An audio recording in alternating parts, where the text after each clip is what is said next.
नमस्कार, जय श्री राम, हर हर महादेव। आज हम उस पावन पवित्र दिव्य और भव्य भूमि पर बैठे हैं श्री विनीत अवस्थी जी महाराज के साथ, जहां पर नवंबर माह में एक भव्य दिव्य आयोजन 100 हवन कुंडों में एक महायज्ञ का होने जा रहा है। इसी बीच छोटी काशी कही जाने वाली अनूप शहर के हमारे भृगु क्षेत्र के महाराज श्री विनीत अवस्थी जी हैं। महाराज जी, आपका बहुत बहुत स्वागत है भारती टीवी के इस खास प्रोग्राम में। बहुत बहुत धन्यवाद, आप सभी का बहुत बहुत धन्यवाद। महाराज जी, इतना पावन दिव्य पवित्र आयोजन होने जा रहा है, इससे सनातनियों को क्या लाभ होगा? आप थोड़ा हमारे दर्शकों को बताइए, देशवासियों को बताइए। सर्वप्रथम जब ये सृष्टि बनाई गई, ये ब्राह्म्यम पूर्ण महर्यच्च सृष्टोत्पादन कारकम वेद वृक्षोद्भवम नित्यम तत्पुण्याहम ब्रुवन्तु नः। पहले यहाँ पृथ्वी ये जो थी, यहाँ पृथ्वी नहीं थी, ये हरण इसका हो गया था, यहाँ जल ही जल था। आपने कथा के माध्यम से सुना होगा, हिरण्याक्ष और हिरण्यकश्यप 2 दैत्य हुए, जिन्होंने पृथ्वी का हरण कर लिया था और नीचे ले गए थे। तो वराह भगवान विष्णु वराह भगवान स्वरूप प्रकट हुए और उन्होंने पृथ्वी का उद्धारण किया, लेकर आए। तो सारे ऋषि मुनि सब पहले गए भगवान के पास कि हे प्रभु, आप बताएं कि हम इस संसार में आ तो गए हैं जी, लेकिन हम ये यज्ञ कहाँ करेंगे, दान कहाँ करेंगे, पुण्य कहाँ करेंगे, क्योंकि जल ही, और जल में कोई कार्य संभव नहीं हो सकता है। तो भगवान विष्णु फिर वो स्वरूप ले धारण करके वराह स्वरूप और पृथ्वी का उद्धारण करके लेकर आए और स्थापित किया। फिर ऋषि मुनि ने फिर प्रार्थना की भगवान से कि अब इसका कैसे हम करेंगे भाई, जब तक कोई पुस्तक नहीं होगी, कोई बुक नहीं होगा, कोई सिद्धांत नहीं होगा, तो उसमें मर्यादाओं के बारे में हमें क्या जानकारी होगी? हमें कोई जानकारी नहीं होगी। तो जैसे कोई बुक होती है तो उसमें चाहे हाई स्कूल हो, इंटर हो, कोई भी क्लास हो, तो एक बुक के माध्यम से ही हमको जानकारी होती है। तो ब्रह्मा जी ने फिर एक वेद रूपी वृक्ष यहाँ पे लगा दिया, ब्राह्म्यम पूर्ण महर्यच्च सृष्टोत्पादन कारकम, सृष्टि बनाई और इसका यहाँ स्थापित किया। फिर उसमें क्या लगा दिया? वेद रूपी वृक्ष लगा दिया। वेद रूपी वृक्ष में मंत्र हैं, मंत्रों के माध्यम से ये जितने यज्ञ होते हैं, जितनी स्थापना होती है, जितनी प्राण प्रतिष्ठा होती है, जितने भी मंदिर बनाए जाते हैं, आपने देखा होगा और आप गए भी होंगे। समाज भी जाता है, समाज भी जानते हैं कि बगैर मंत्रों की कोई भी क्रिया पूर्ण नहीं होती है। हमारे सनातन धर्म में मंत्र ही सर्वोपदृष्टा है, मंत्र ही सब कुछ है। तो मंत्र के माध्यम से वेद वृक्षोद्भवम नित्यम, वेद रूपी यहाँ पे वृक्ष लगा दिया भगवान ब्रह्मा ने। फिर ऋषियों ने क्या किया कि अभी ये वेद रूपी वृक्ष तो लगा दिया है, लेकिन इसका पठन पाठन कैसे होगा, क्या इसका संभव होगा, कैसे इसको विस्तार पूर्वक बढ़ाया जाएगा? तो बोले कि अब चिंतन करना चालू कर दो। तो ऋषियों ने फिर मनन चालू किया। तो मनन से ये विस्तार हुआ कि जगह जगह ऋषि मुनियों के द्वारा गुरुकुलों की स्थापना हुई। गुरुकुल के माध्यम से जहाँ वेद पढ़ाया जाता है, जहाँ वेद का, जैसे किसी ऋषि ने एक अपने से जूनियर को पढ़ाया होगा, किसी मनुष्य को पढ़ाया होगा, उसके माध्यम से ही सारे ये फिर विस्तार होते गए। और आज पूरे भारतवर्ष में चारों तरफ वेद की ध्वनि जो सुनने को मिलती है, वो उसका एक अलग ही आनंद होता है। महाराज जी, जैसे अनूप शहर, इसको भृगु क्षेत्र क्यों कहते हैं? भृगु क्षेत्र एक तीर्थ स्थान है जहाँ भृगु ऋषि ने साधना की थी। गंगा जी के तट पे है, बिल्कुल गंगा जी वहाँ नीचे बह रही हैं और वहाँ बड़े बड़े ऋषि मुनियों ने, एक अच्युत मुनि थे, अच्छा। वो नाव से नहीं उतरते थे, वो गंगा जी में ही रहते थे, मतलब नाव पे ही चलते थे। नाव में ही चलते थे, वो गंगा जी में ही साधना करते, नाव में ही रहते थे। अच्छा लेकिन केवल वहीं पे उतरे थे, भृगु क्षेत्र में वो। अच्छा अच्छा। उनको कुछ वहाँ पे शक्ति की अनुभूति हुई थी, तो वहाँ पे उतरे थे, तो वहाँ उन्होंने साधना की और वहाँ पे आज भी अच्युत मुनि की मूर्ति की स्थापना की गई है और अच्युत नारायण संस्कृत विद्यालय भी चलता है। और उस क्षेत्र में, अनूप शहर क्षेत्र में, अवंतिका देवी, आहार, रामघाट आपने शायद सुना होगा, रामघाट, आहार, अवंतिका देवी, कर्णवास, जहाँ राजा कर्ण ने साधना की थी, तो ऐसे बड़े दिव्य स्थान हैं उस क्षेत्र में।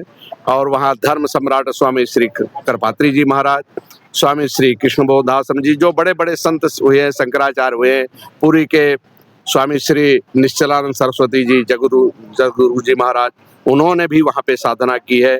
स्वामी श्री दिव्यानंद तीर्थ जी महाराज को आप जानते होंगे, क्योंकि आपके यहाँ यहीं पास के थे, कौन सा वहाँ छपकौली है, यहीं पास में छपकौली है, छपकौली के पास में है। हाँ, तो वहाँ से थे, वो भी उस क्षेत्र में रहे, साधना की है, तो बड़ा अलौकिक स्थान है वो, तो वहाँ से हम सब पधारे हैं। महाराज जी थोड़ा आहार के बारे में बताइए, क्योंकि आहार के बारे में सनातनियों को बहुत कम पता है। आहार के बारे में थोड़ा सनातनियों को बताइए भारतीय टीवी के माध्यम से। हाँ, आहार क्या, ये शुद्धता, भोजन जो हो रहा है, आहार कहते हैं कोई चीज खाने को, आहार। तो अगर हमारा खान पान शुद्ध नहीं होगा, पवित्र नहीं होगा, तो उससे हमारा जो मन है, बाड़ी है, इसमें सभी प्रकार की विकृति आ जाती है। इसलिए कहा गया है कि आहार व्यवहार एकदम स्वच्छ होना चाहिए, पवित्र होना चाहिए। व्यवहार भी स्वच्छ हो, यानी दगा न हो, और आहार, भोजन पानी भी अपना स्वच्छ हो, पवित्र हो। आजकल लोग खड़े खड़े खा रहे हैं, कौन बना रहा है, कौन क्या कर रहा है, बहुत समाज बहुत एकदम दूषित की अति दूषित हो रहा है। महाराज जी अनूप शहर क्षेत्र है, इसको छोटी काशी को कहते हैं। जैसे बड़ी काशी तो काशी है, वाराणसी है, अब अनूप शहर को छोटी काशी क्यों कहते हैं? हाँ, ये देखिए अलौकिक प्रश्न है। छोटी काशी, और आज भी बोर्ड लगे हुए हैं अनूप शहर को छोटी, हर जगह छोटी काशी। तो वहाँ भी उस क्षेत्र में बड़े बड़े विद्वान रहे हैं, जिन्होंने शास्त्रार्थ किया है, शास्त्रार्थ पे उनका पूरा ज्ञान था। और जहाँ विद्वानों का गढ़ होता है वही काशी होती है। काशी का मतलब जहाँ विद्वानों का गढ़ हो। हाँ। महाराज जी सनातन परंपरा बहुत तेजी से आगे बढ़ रही है, भारत हिंदू राष्ट्र की तरफ नित्य दिन आगे बढ़ रहा है। आपको क्या लगता है कि नरेंद्र मोदी प्रधानमंत्री रहते हुए भारत को हिंदू राष्ट्र घोषित कर देंगे संविधान पर? अब ये तो बहुत लंबी प्रक्रिया सोच विचार पे है, क्योंकि हमें तो ऐसा प्रतीत नहीं हो पा रहा है। अच्छा। लेकिन हिंदू में तो बना ही दिया।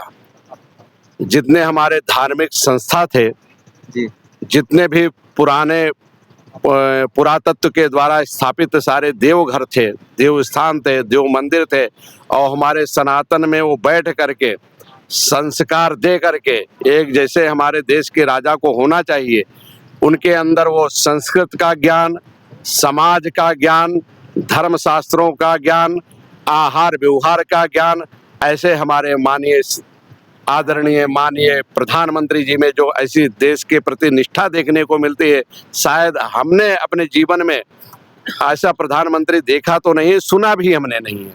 नरेंद्र मोदी, माननीय श्री मोदी जी जैसा, क्योंकि व्रत रहने में वो कर्तव्य, 9 दिन व्रत रहते हैं नवरात्रि में, पूरे उपवास करते हैं वो, और उनकी साधना देखिए, आपने देखा होगा कि उनके बोलने की, किसी को अनर्गल भाषा का कभी उन्होंने प्रयोग नहीं किया। जी। बड़े सधी हुई भाषा। तो ये पढ़े लिखों का समाज, और वो हम चाहते हैं कि उनकी 100 वर्ष और आयु हो जाए, जिससे हमारा ये देश जो है और अच्छा विकसित हो सके। योगी जी को आप कैसे देखते हैं? सनातन के लिए योगी जी के जो कार्य किए जा रहे हैं योगी जी द्वारा, ये कैसा है, आपको कैसा लग रहा है? आप एक खुद महंत आचार्य हैं, योगी जी खुद एक पीठ के महंत हैं, आपको कैसा लग रहा है योगी जी के कार्य? उनकी जो प्रशासनिक व्यवस्था है उसमें वो विलंब नहीं करते हैं। कोई भी निर्णय में लेने के लिए किसी को उनको आवाहन नहीं करना पड़ता है। जैसे हम देखते थे पहले कई मंत्रियों को बुला करके मीटिंग होती थी, फिर वो निर्णय लिया जाता था और वो विचार विमर्श किया जाता। योगी जी को किसी चीज की आवश्यकता नहीं, वो सक्षम है हर चीज को व्यवस्था लेने में, संज्ञान में लेने में, कार्य करने में, कार्य की दक्षता और समाज को सुशासित शासन देने के लिए वो कटिबद्ध है और उसी प्रयास में वो लगे हुए हैं।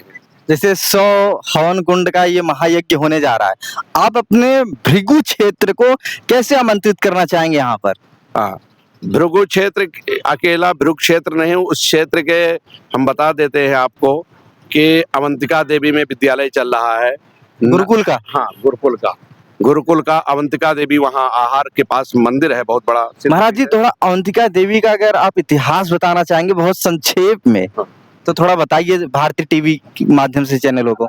अवंतिका देवी एक सिद्ध स्थान है, यहाँ रुक्मणी का हरण हुआ था। माता रुक्मणी का? हाँ, माता रुक्मणी का हरण हुआ था, वहाँ वो पूजन करने गई थी और उस स्थान से हरण हुआ था। तो उसी क्षेत्र में कुंदनपुर, आहार, ऐसे कई जो इतिहास पुराण के द्वारा संज्ञान में है आपको कि महाभारत काल के, तो वो सारे स्थान वहाँ पे विद्यमान है। बिल्कुल गंगा जी के तट पे देवी जी का मंदिर है और काफी अब हमारे पुरातत्व विभाग, पर्यटन विभाग भी वहाँ बहुत विस्तृत कर रहा है। महाराज जी, जैसा लोग कहते हैं कि आहार क्षेत्र को भगवान कृष्ण के भाई बलराम ने अपने हल से पलट दिया था, क्या ये सच है? देखो, ये हम तो पुराने लोगों से सुन करके ही बता सकते हैं और शास्त्रों के द्वारा हाँ बताते हैं कि ये सच है। तो हम सब भी उसी को अपनी पुरानी जो कहते हैं ना कि अपनी परंपरा, तो परंपरा एक जो शब्द है, जैसे आपको कोई पूर्वजों के द्वारा आपको कोई शब्द मिले कि हमारी ये सनातन धर्म की ये प्रक्रिया है, इस पे आपको चलना है, तो इसको कहते हैं परंपरा। तो उसी में हम सब पालन कर रहे हैं।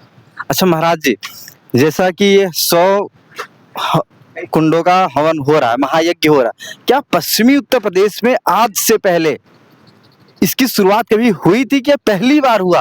हाँ, पश्चिमी उत्तर प्रदेश में तो कई बार हो चुका है, ऐसी बात नहीं है। दिल्ली में कई बार धर्म, बहुत सारे लोग कह रहे हैं कि ये पहली बार हो रहा है पश्चिमी उत्तर प्रदेश इस क्षेत्र में। इस क्षेत्र की तो अब ज्यादा, क्योंकि इतना हमारा यहाँ विस्तार परिचय नहीं है, लेकिन पश्चिमी उत्तर प्रदेश में तो मेरठ में हुआ था, अभी थोड़े दिन पहले मेरठ में भी हुआ था, हम गए थे उसमें, और सूर्यकुंड पे हुआ है, कई जगह सहारनपुर में हम स्वतः ही करवा करके आए थे। तो ऐसे बड़े बड़े यज्ञ कई हुए हैं, लेकिन हापुड़ क्षेत्र में शायद महाराज जी 100 हवन कुंडों का जो महायज्ञ हो रहा है, इसके महत्व क्या है, इसका पुण्य क्या है, थोड़ा बताइए हमारे चैनल के माध्यम से सनातनियों को। एक अकारण करुणा वरुणालयस्य अनाथनाथस्य दीनानाथस्य विश्वनाथस्य। देखिए, इसमें दो शब्द है महायज्ञ में, शिव और शक्ति। शिव शक्ति, तो शिव का मतलब है भगवान शंकर, है ना। तो शंकर का यज्ञ जो है वो भगवान विश्वनाथ का यज्ञ, उसमें 2 प्रकार की विधि है, अभिषेकात्मक और होमात्मक, और उसमें भी कई यज्ञ होते हैं। जैसे छोटा अभिषेक कराओ या होम कराओ तो उसको कहते हैं लघु रुद्र, फिर उससे बड़ा करवाओ तो उसको कहते हैं महारुद्र, और उससे बड़ा करवाओ तो उसमें होता है अतिरुद्र। तो जो महारुद्र होता है उसमें 2,21,429 आहुति होती है महारुद्र में। तो वो भगवान शंकर के जो रुद्र अध्याय है उसके द्वारा वो आहुति प्रदान की जाती है। और इसी प्रकार चंडी, जैसे दुर्गा सप्तशती के माध्यम से, दुर्गा सप्तशती में 700 श्लोक हैं, तो 700 श्लोकों को बोल करके प्रत्येक मंत्र पे ये आहुति प्रदान की जाएगी। सारे कुंड एक साथ जलेंगे, सभी कुंडों पे ब्राह्मण होंगे, सभी कुंडों पे यजमान होंगे, और वो मंत्र बोला जाएगा। तो यानी कि 100 और जितने बैठने वाले होंगे तो उसकी गणना होती है। जैसे दुर्गा सप्तशती में सतचंडी, सहज चंडी, आयुध चंडी और लक्ष्य चंडी, ऐसे बड़े बड़े यज्ञ होते हैं। तो उसी प्रकार ये भगवान शंकर का लघु रुद्र, महारुद्र और अतिरुद्र होता है। तो वो 100 मुख के, यानी भगवान अग्नि के 2 पत्नियां थी, भगवान अग्निदेव की 2 पत्नियां थी, एक तो स्वाहा और एक स्वधा। स्वाहा और स्वधा? स्वाहा और स्वधा। अच्छा, ये भगवान शंकर की पत्नी? नहीं, भगवान अग्नि की पत्नी। हाँ। अच्छा। तो स्वाहा के माध्यम से अगर देवताओं को हम कोई आहुति देते हैं तो किसके माध्यम से देते हैं? स्वाहा। और अगर पितरों के लिए हम करते हैं तो किसको? स्वधा। तो स्वाहा के माध्यम से हम देवताओं को देते हैं, तृप्त करते हैं, और स्वधा के माध्यम से हम पितरों को तृप्त करते हैं। ये है तो 100 कुंडों के द्वारा जो हम आहुति जाएगी, यानी हमारी पाठ की गणना होगी और उससे ये यज्ञ पूरा होगा। जी महाराज जी, आपने इतना अनमोल समय दिया, अपना बहुमूल्य समय दिया, इसके लिए भारती टीवी के माध्यम से और अपने माध्यम से मैं आपका बहुत बहुत आभारी रहूंगा। धन्यवाद महाराज जी आपका। बहुत बहुत धन्यवाद आप सभी का। आप सभी का भगवान शंकर कल्याण करें, माँ भगवती ऐसी शक्ति प्रदान करे कि आप जैसे उत्साहित व्यक्ति अगर समाज में होंगे तो समाज में एक अच्छा संदेश जाता है। समाज को भी कुछ ना कुछ तो चाहिए, किसके माध्यम से बात जाती है, तो आप सबके माध्यम से ही कोई बात अगर कही जाती है तो समाज में जाती है। इससे भगवान शंकर आपके कहते हैं ना, सब ये श्लोक तो सभी को याद है, कर्पूर गौरम करुणावतारम। हाँ, वो भगवान शंकर ऐसे हैं जो सब पे अपनी करुणा बर्दाश्त रखते हैं, और तुरंत वो कौन भस्मासुर आया उसको दे दिया, जाओ तुम आनंद लो, और फिर भागे भागे हुए हैं। तो ऐसे कई हैं, भगवान शंकर तुरंत प्रसन्न हो जाते हैं। आप सब श्रावण में अभिषेक करवाइए, और करवाते भी होंगे, मंदिर में भी जाते होंगे। भगवान की ऐसी अलौक धरोहर है जो हम सब उसकी अनुभूति करते हैं। शक्ति होती है, बगैर शक्ति के तो संसार ही नहीं। अगर शक्ति नहीं तो संसार नहीं है। उपासना है तो शक्ति है, और उपासना क्या है? पाठ के माध्यम से और यज्ञ के माध्यम से, 2 प्रकार के यज्ञ होते हैं। हर हर महादेव, आप सभी का कल्याण हो, यही भावना है। हर हर महादेव। हर हर।